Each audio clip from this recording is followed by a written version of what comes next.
At Thanksgiving, my relatives grinned smugly. We finally unloaded Grandpa's diner. You weren't included in the inheritance regardless. I grinned in return, paused, then delivered the single sentence that caused the space to fall utterly quiet. They weren't as excited when they learned who acquired it. Hey Reddit, ever experienced being the overlooked sibling in your own household? That described me for ages. Then, a single event turned the situation completely around, and suffice it to say, they never anticipated it. Ethan, 32 male, the alleged middle sibling in my household, which is merely a courteous term for the expendable one. My sister Janice arrived first, and right away became the favored offspring. She could have coughed into a speaker, and my parents would have labeled it a motivational speech. Then arrived Jake, the youngest, the infant we all needed to shield. He could have crashed a vehicle into the neighbor's letterbox, and my mom would have faulted the letterbox for being too near the road. And then there was me, right in the center. Not the eldest, not the youngest, just the filler. But here's the point, I wasn't some fragile whiner about it. I was clever enough to recognize the dynamics from the start. I ceased expending effort attempting to demonstrate my worth to folks who were never going to applaud. The sole person who ever made me feel like I wasn't mere ambient sound was my grandpa. He possessed this vintage eatery in the area. Nothing elaborate. Crimson vinyl seats, a creaky dessert display near the register, and the type of sandwiches that made you ignore fat content entirely. To most folks it was simply a kin spot, but to me it was an entire world. He allowed me to occupy the rear seat while he managed patrons.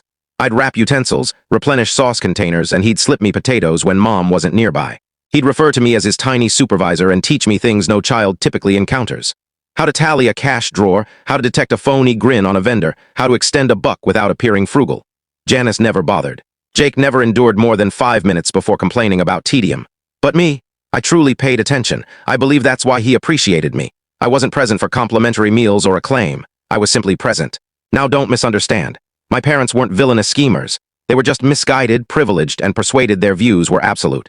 They believed Grandpa's eatery was excessive labor and outdated.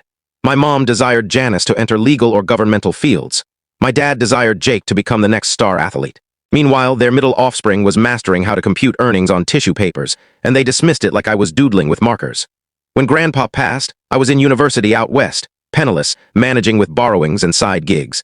I couldn't cover the flight cost home for the burial. I phoned my mom, inquired if they could assist with the expense.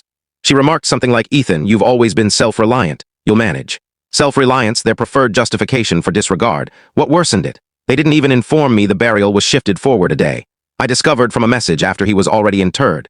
Their justification. It was a modest kin affair. Everyone was mourning. It wasn't concerning you. That phrase has resided freely in my mind for years. It never concerns me with them, and they behave like I'm exaggerated for observing. After that, I chose. Cease awaiting their endorsement. We can't tell the full story in a short video.